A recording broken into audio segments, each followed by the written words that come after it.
Thanks for joining us. We're Finding God in Video Games, and this is our MegaCon Orlando 2022 recap. We had a really fun time at this event. It was a whole lot to see and do. There was so much to see. There was too much to see and do. There's way too much. And there's a lot of people there, which was, honestly, it was kind of cool to see all of our fellow aficionados of everything nerdy there. This was also our daughter's first proper convention that she got to attend. I feel like she enjoyed it. I think so, too. She enjoyed different aspects than we did. I know that for us, the main reason we went was not so much to go and see shows and presentations from people, because there's no way she would have sat through it. We were really there for the ambiance, getting to see all of the really cool costumes that some of the cosplay people came up with, and just kind of getting to enjoy going to a place where everyone got to celebrate their individual fandoms. Right. There was a lot of people here. I think I saw something over 140, 150,000 people attended over the 4-day event. And I feel like 100 of those thousand They were all on Saturday. Yeah, absolutely. A lot of people. And I will say for us, we probably spent, I don't know if it's most of our time, but a lot of time in the Star Wars themed area, which was exceptionally well done. The 501st really put on a great show. They had some outstanding costumes. The Mando costume was amazing. There was and Ahsoka was really good too. A lot of really good work on every aspect of this. When you look at some of the theming around this for me definitely is comparable, if not in some ways, I hate to say it, but superior to some of the world building in the Star Wars land that you see at Hollywood Studios from Disney. You would seriously think that Disney helped with this, because you it would. looks so like look at this robot right here. Oh, absolutely. A level. Now, I don't know if Disney helped with this part. I'm not sure that Grogu captured in carbonite is a canon thing. I don't know that it should be. Maybe it's a spoiler for Mandalorian Season 3. We'll see. I loved the droids. I don't know about you, but I thought that was so cool to see all the droids sitting there together. Absolutely. And so did a lot of other people, too. The astromech portion of this was certainly one of the more well-attended portions within the area. And these were working astromechs for a while. They took a lot of care. Yeah, see, as you can see, some people were bringing their droids that they made at Disney to take pictures with the droids there, and I thought with the larger version. I thought that was really cool. I thought personally for me the Ahsoka Tano themed one was cool. My favorite, but our daughter kind of preferred the classic R2-D2. Well, that's because he's blue. He is blue, and she enjoyed him a lot. I was excited to see Chopper. I wasn't excited to see him with his head off. No, but that was a little. I'm sure they put him back together afterwards. Oh, I'm sure. But the entire area for me was the highlight of the show, simply because the 501st, as always, did an outstanding job bringing all of this together. From the costumes and just the world building piece, they all remained kind of in character, but still very friendly. They were taking donations for local charitable organization, and it was completely free to get to take pictures with them and get to experience this area. I can't say more about how professional this whole setup was. I wish Star Wars Land at Hollywood Studios took some pointers from some of the things that were here, because it was just great to see the characters standing around in these spaces. It was really cool. Yeah. I'm wondering, why doesn't Disney have a Mando?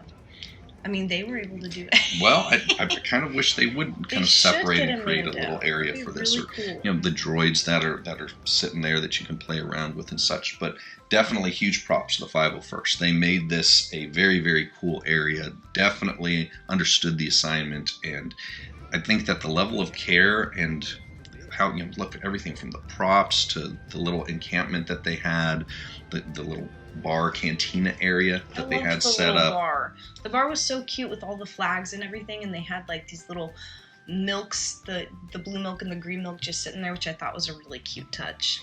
And it wasn't, I wouldn't say majorly interactive. It's designed for you to be able to look at and take pictures of. So maybe if you have a little one, there are areas that you're not supposed to access. It was a little stressful with the little one. She definitely wanted to go behind the scenes and get the behind the scenes tour. There isn't one that exists. She wanted to create her own. But just everything here from a standpoint of these individuals made this themselves. You can't speak to the craftsmanship any higher than this is definitely Disney caliber.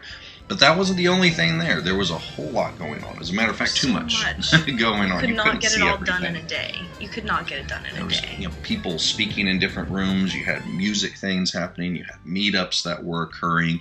And there was just so much to see and do that doesn't matter how many days you went there. I'm not sure that you could see it all. And plus, people were in different costumes every single day. So I know a lot of the people that were doing cosplay wore a different costume each of the days. So if you wanted to see certain characters, they might be there on Friday, might be there on Sunday. Right. And then as far as the show floor itself, just so much cool and unique merch. Just merch everywhere. I was so overwhelmed. It was the amount of it merch. was moderately overwhelming, and especially if you have a little one, even more so, because then most of it was just don't touch that, don't touch this game. But there was a lot of really cool things that you can only see at an event like this, especially seeing it all at once. Right. Some of the models that they had from different movies and such, some of the cool things to buy. I think that honestly, it's probably good we have a little. We probably would have bought a whole lot of stuff if she wasn't pulling us from booth to booth so quickly. We literally bought one thing. I think we probably would have bought more if we had the opportunity to look deeper. Definitely. I could have probably spent an entire day just in the shopping portion of the experience. But there was too much to do, and with a rambunctious little one.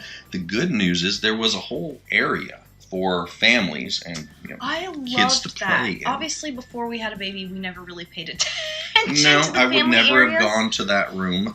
I know last time we went, weird. we didn't go to a family room, but this time we obviously did, and she had a blast. She did. It was a decent sized space. You could fit it, and it was a kind of an open area, so you could just come and go. And she had probably some of the most fun, just kind of playing around. They had little activities like making Ghostbusters slime, which was very messy. It was very messy.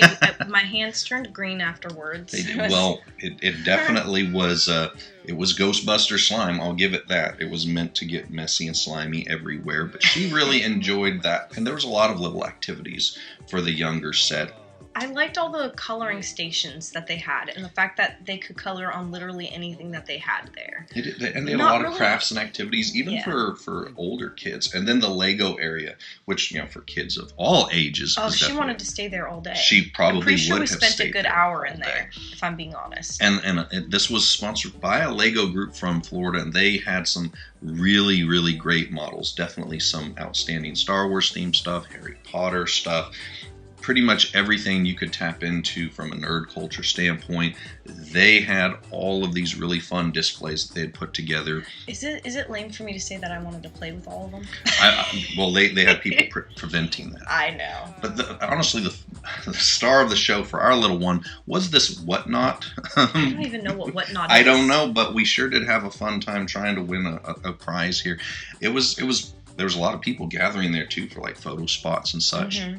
Just a lot to do at this for people of all ages, even if you don't get to watch the shows, do the autographs or photo ops, although there's a lot of those there. I would say from my standpoint, there's a lot to do at an event like this, and we had a great time just getting to explore and enjoy it just as fans of gaming and cinema and such. So really, really fun. What was your favorite part? The Star Wars. I think so too. And the good thing is I think they're there every single year, and this is an annual convention. I would definitely say the Star Wars part was my favorite, but also just getting to see random cosplayers as they're walking around with their costumes and such. That's something that you're not going to get to experience that, the level of quality that they put into that work and how seriously they took every part of that. And they were always very generous and kind. If you asked them, hey, can I get a picture with you? They would pose and everything. There's nothing like that. So that was our MegaCon 2022 experience, and next year maybe we'll actually dress up. I don't know. Depends on if this little one's energy level can be contained and she'll keep it on the whole time. We're Finding God in Video Games. Thanks for joining us.